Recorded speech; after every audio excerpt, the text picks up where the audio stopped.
Hey guys, so today we're going to talk about dyeing fabric, and then you're going to end up with swatches of this fabric so you can look at pieces and examples of the fabric when it's dry and has been dyed or altered.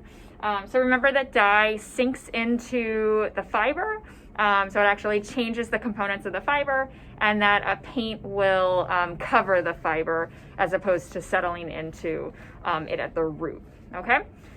So what I go ahead and do when I'm dyeing fabric is there are two options for us. We can use dye pots. So I've got dye pots right here on the ground. Typically in a professional costume shop, you have a separate dye area, so a separate dye room.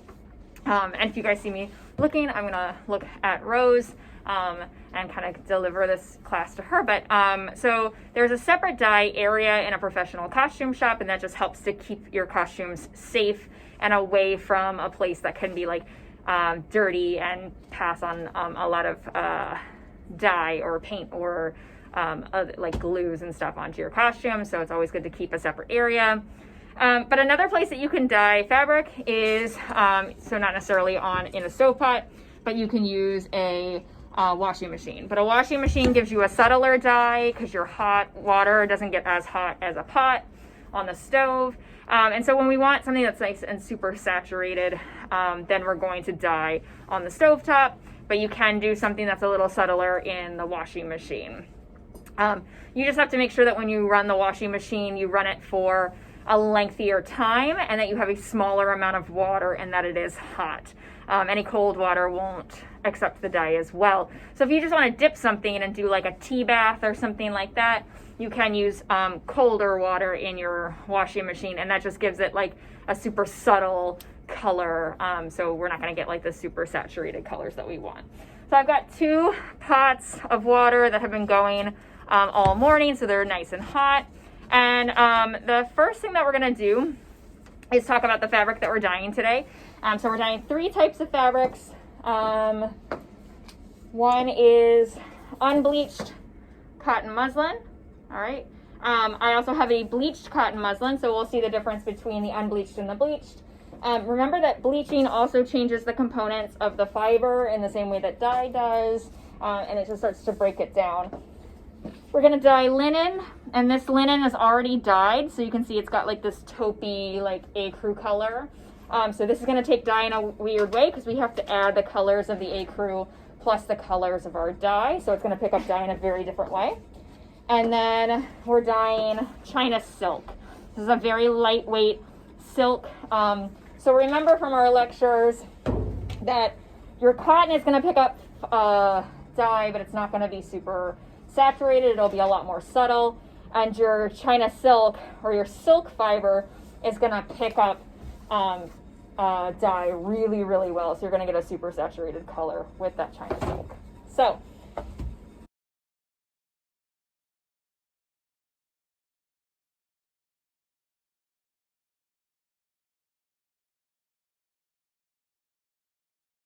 now that I have my pieces of fabric, I'm going to go ahead and wet them so they are all damp already. We don't put dry fabric into a dye pot because it doesn't take the dye as well. So like when you do a t-shirt, when you do like a t-shirt tie-dye and you want it to be like sporadic and you don't want all of the colors to be super saturated, then you can do that on a dry material, a dry fabric. But when you want everything to absorb evenly, you want to make sure that you wet your fiber or your fabric before you dip it into the dye pot. So these are all just wet really fast and then wrung out.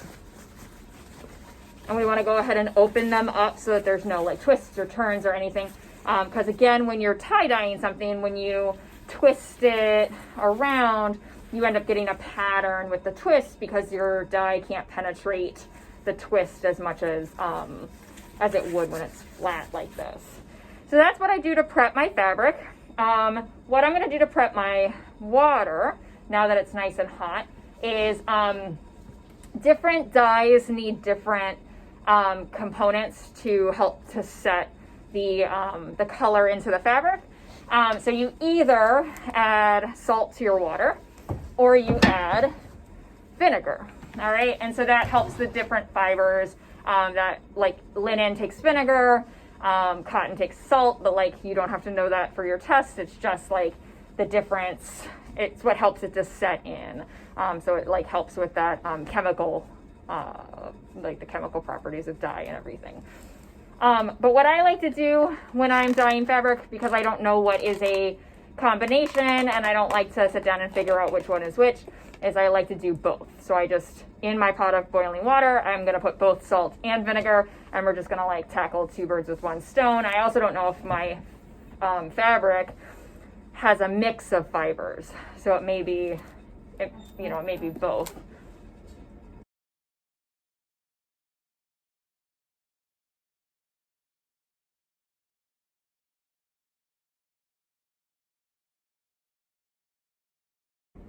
Okay, I'm back. Awesome. So today we're using, I just put salt and vinegar into the water. Today we're using RIT dye, which is an all-purpose dye. There are multiple kinds of RIT dyes, and there are a variety of shades. But you can always mix dyes to make the desired shade. So that's where color mixing comes into play, and our color wheel and everything like that. So you can have, you can use a portion of some and a portion of another to get your desired look.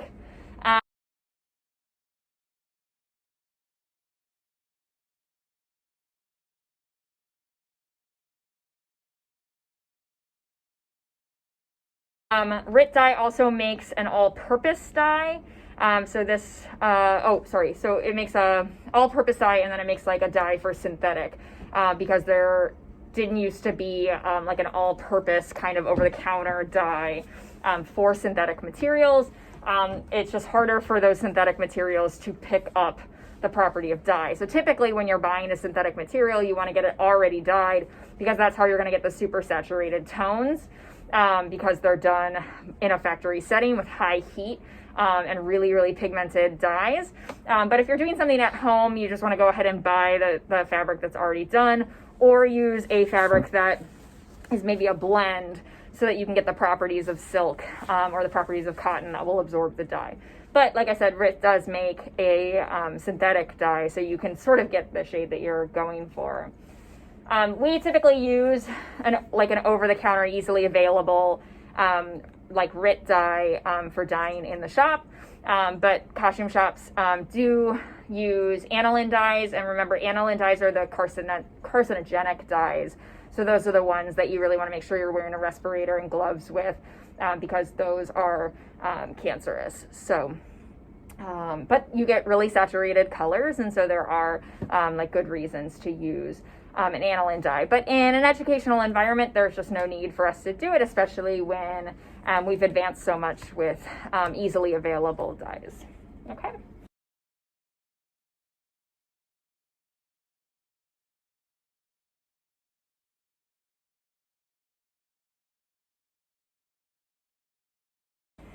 So I'm going to use a purple today and a fuchsia, and we'll just see the color mixing. So I'm just going to put fuchsia in one and purple in the other.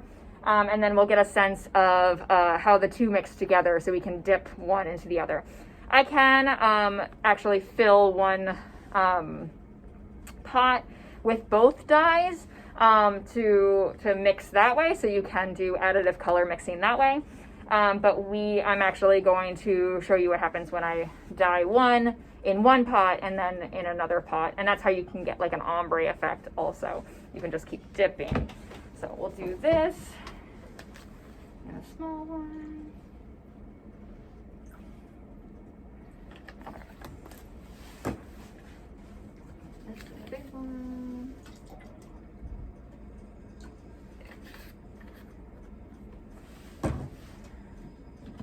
And I'm not measuring anything, I'm just kind of eyeballing.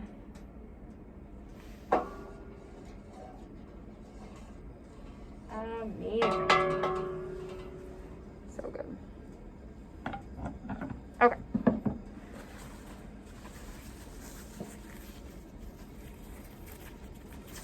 So let me do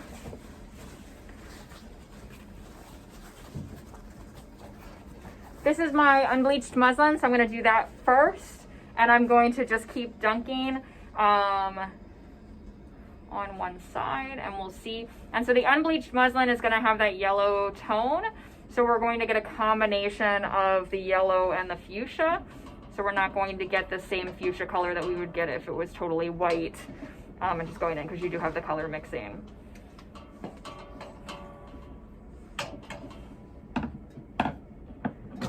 Just gonna dunk it. There we go. And I don't want the fabric to burn, so I am gonna keep moving it around. That's where I have these like sticks. So we don't want it to burn on the bottom where the hot plate is. And then we're gonna let it sit for a bit. It probably takes like, I don't know, 10 minutes, 15 minutes to get a good cook, I think.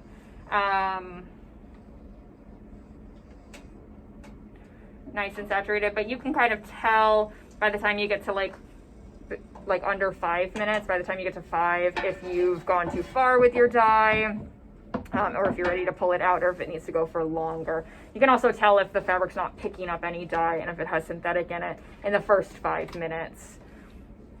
Okay, so I'm gonna keep letting it cook.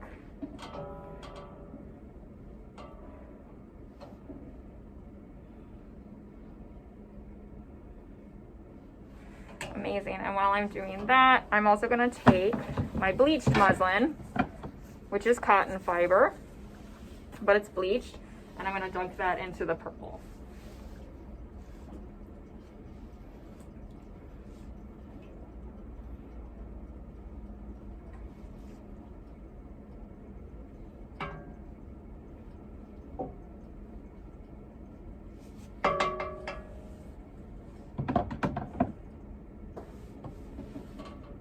Amazing. So you can see her kind of going already. She's getting pretty saturated. But muslin is not a combined fabric. It's not like a blend. So we are going to get nice and saturated.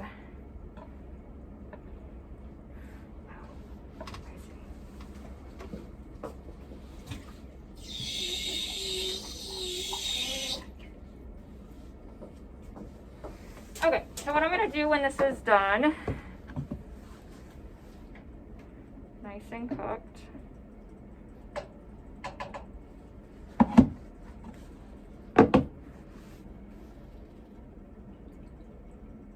is transfer it to just some water, and I'm going to rinse it off in the sink. Amazing. So that's how saturated she got, and then we're going to dunk her into the purple. And we're going to do the same thing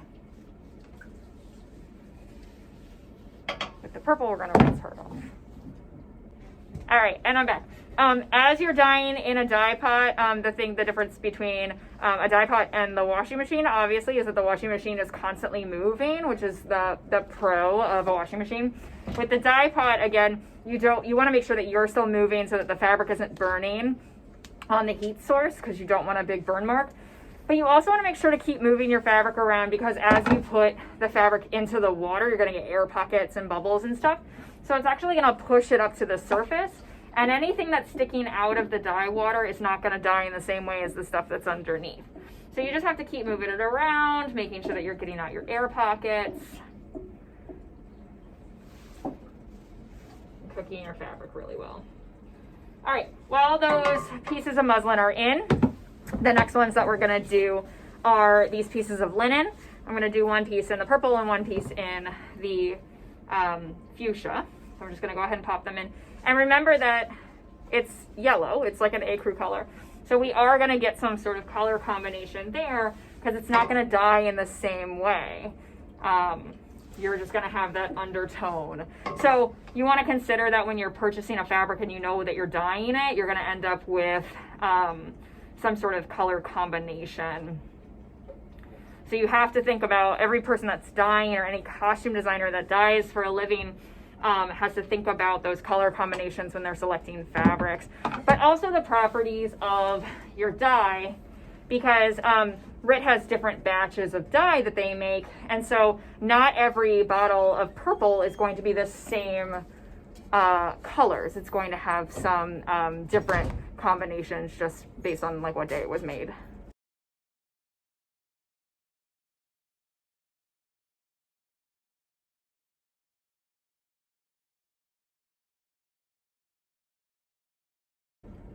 Okay, great. So I put the linen in about 10 minutes ago, and we're gonna let that sit the longest because it is not going to pick up dye in the same saturation as our China silk and our cotton muslin is. Our China silk is probably gonna take the dye the best, the strongest, because that silk, that super luster fiber is actually going to absorb that color so well, which is why it's so expensive.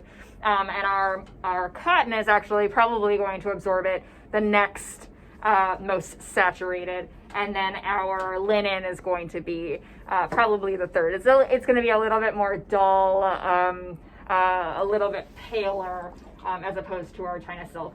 So like, let me see.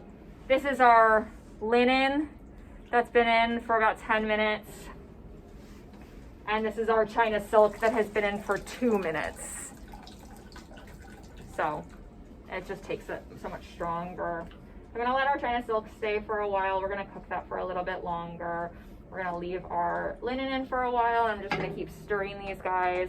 And then I'm gonna show you color mixing. So how we can get the two different colors really nicely. I'm gonna start with the fuchsia. So you can color mix in whatever order you want. But I'm gonna take just some plain muslin. I'm gonna start with fuchsia and put it into pink. The reason why I'm doing it that way, from lighter into darker, is because I don't want the purple into my fuchsia because it's gonna dye everything in the dye pot right then. It's easier for me to transfer the lighter color into the purple because the pink is gonna go away within the purple and I'm not gonna have any kind of issue. So I'm gonna go ahead and stick the muslin in.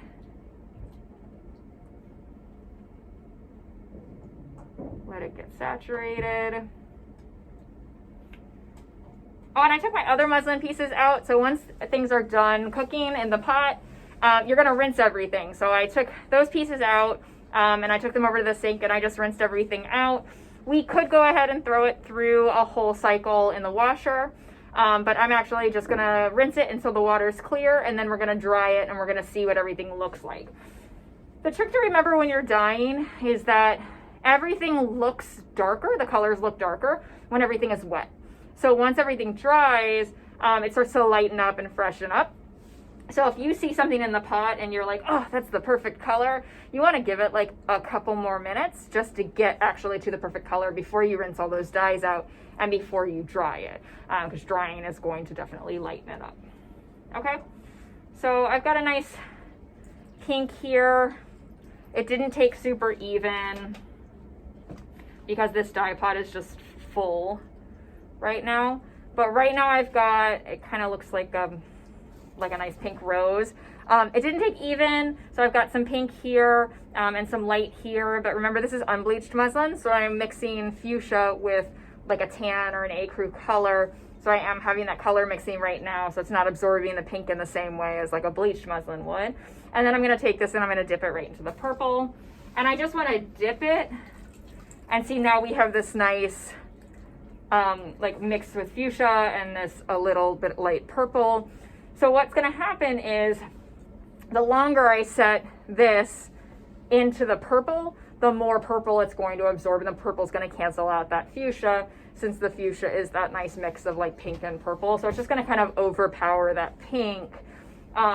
So I'm going to just try to get my desired purple, and I'm not going to let it sit in there as much. I'm going to just dunk it until I get to the color that I want. So this is like a very nice pink purple that I'm getting, this like Easter egg color. It's very light and airy. So I'm just going to make sure that I'm just dipping it as opposed to like totally bathing it in the stock pot and coming back to find it like very saturated. All right. As you're just dipping this, you do want to make sure that you're doing it evenly, that when you're dunking, you're going in totally in and pulling it all the way out. And then once you're done, you're just going to throw it into like an ice bath or some cold water just to get everything to set and be totally done. So I'm going to put this off to the side. I'll rinse that in a minute. Okay. And then this is just like a nice long piece of muslin also. And when we want to get an ombre effect on something, we want to keep dunking it. So this is one of those things that we have to sort of babysit, as opposed to like right now my linen and my China silk are just in the pots that I'm stirring just a little bit. But with an ombre, you have to keep babysitting it and keep watching it, keep dunking it. All right, so I'm gonna take my strip, and this is a pretty challenging one, especially if you have like big yardages of fabric. You wanna make sure that as you're dunking, you're not getting any lines in your fabric. So I'm going to, basically I'm gonna dunk it all the way. The bottom of my fabric is going to be the most saturated part of the dye, and the top is going to be the least saturated. I can dip dye this from purple, so this can be the purple side, into fuchsia, and we can have an overlap in the middle somewhere.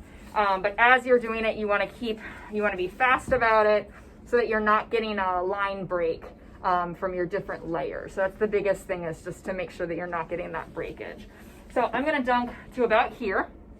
I'm going to go all the way into the purple, and then I'm going to pull it all the way out, and I'm going to keep dipping at in different increments. Okay, so I'm going to put all of this into my hand. So that is the pink side.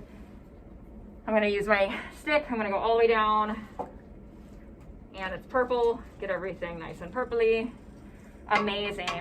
And then, all right, so there's the purple right now. Again, this is going to be the most saturated at the very bottom. So we're going to go all the way down again, probably 2 inches. And I'm going to pull back up. All right, so we're starting to we've got this super light right here. It's going to go a little bit darker, but I think I want to get another line in here and get this just a little bit darker. Okay, amazing.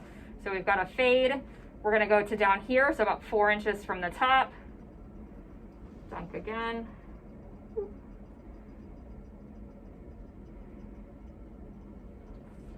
And again, as you're dunking, you're moving it around, so I don't want to dip all the way and then just leave it and like abandon it. I want to keep working with it. So we're going to go about 6 inches down.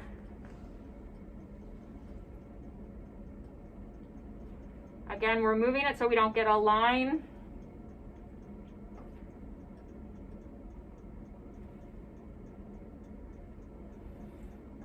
Okay, so we've got this fade right here. Then I'm going to go about 8 inches down right here.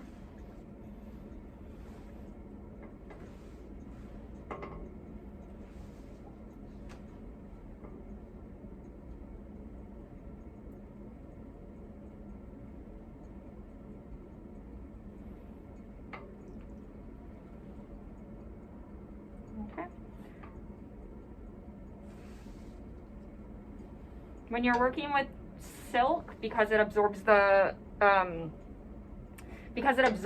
color so well, your silk, the color will climb up the silk material, and so you're more apt to get a line, a delineation between your gradient, and so you can use like cold water and actually pour it down, and that just helps to break up that line. Okay, so I'm just going to dip the last bit because I wanted to get it nice and saturated at the bottom.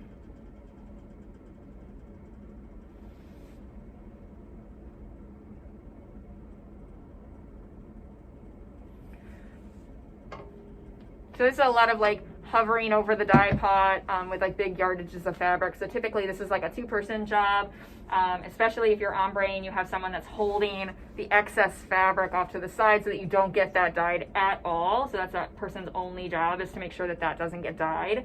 And then the other person is dunking the whole time. So it can be very hot, very heavy because you're standing over a heat source. All right. So we have our delineation, our color gradient. So we start with 0, so this very faded color, and we move all the way down to the purple. Obviously, we could have let it sit for longer and had a nice bolder gradient so that down here, I mean, I could still let it sit, but the problem is that I would need to go back up. So that if this gets dyed darker, I have to keep going back up, which can start to impact this area up here. So I'm just gonna leave it alone for right now. Sometimes it's good to swatch something to get an idea of where you're going, and then I'm going to rinse this off, and then we're going to do the same thing with the other side with the fuchsia. So I'll show you what that looks like in the very end, but I'm going to get this rinsed off. I'm going to pull my China silk out and my linen, and I'm going to get that rinsed off as well, and then we're going to dry everything, I'm gonna clean my pots out with bleach. And I think the other thing to remember is that whatever dye pot you use for dyeing, you don't use for cooking. So your dye pot is going to be an old cooking pot, or it can be an old cooking pot, but you'll never eat out of that pot ever again. So you do have separate pots. But I am gonna bleach it so that I don't have any dye, residual dye left over. Same thing with using a washing machine to dye. I don't want to have any overlap of my dye getting on costume pieces. So once I'm done dyeing in the washing machine, I am gonna wash the washing machine with a bleach bath and let it run through one cycle so that we don't get any of that dye or pigment on someone's costume. Okay, so I'll be back. I'll show you this in a little bit. Okay, we're back. The fabrics are dry now. So these are our cotton muslin.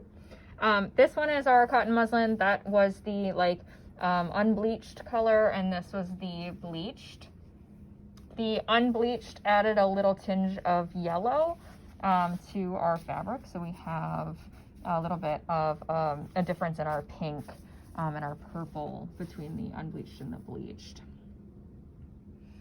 All right, the saturation, as you'll notice, is a little bit lighter than what we saw when it was wet. Everything was very saturated then, but as it got a chance to dry, we lose some of that color quality. Then we have our linen, and these were both like an ecru color. Remember, they did not start off totally white, so we have a difference in the quality of, or the scale or the hue of our purples right here. So this is our purple mixed with that yellow, and this is our pink mixed with that yellow, and you'll see this example in your bag of fabric. And then here is our very saturated, very pigmented China silk. So this is our silk material, and this is how much it absorbed. The purple was a bigger dye pot, so it really, really, really saturated and absorbed this purple color. But our pink dye pot was much smaller, so you'll notice that it actually didn't take a very even dye. That's not shine, that's just white. So it dyed in sort of a tie-dye way. So this is where you have to be very careful and aware of what you're dyeing and how you're dyeing it, because this could be really expensive fabric, and China silk is, and you could end up with all of this splotchy, these splotchy parts that maybe aren't part of your design. All right, so these are all three. We've got our muslin, our linen, and our China silk. Muslin, linen, China silk. And then this is our gradient for our ombre effect. And mind you, these weren't in the dye for very long, so they aren't as saturated as our other ones that sat in the pot for much longer. But see, we've got this nice gradient here where it starts lighter and moves its way towards more saturated. Same thing down here, and we have no lines or breakage in the dyeing. All right, this is our other one, our cotton candy pink, that we dipped pink first, and then we added a little bit of purple, so we ended up with this really nice hue. So it's not totally that purple color that we had on these fabrics, but we have this like purple pink mix. All right, so that's a little bit of our color mixing. Cool.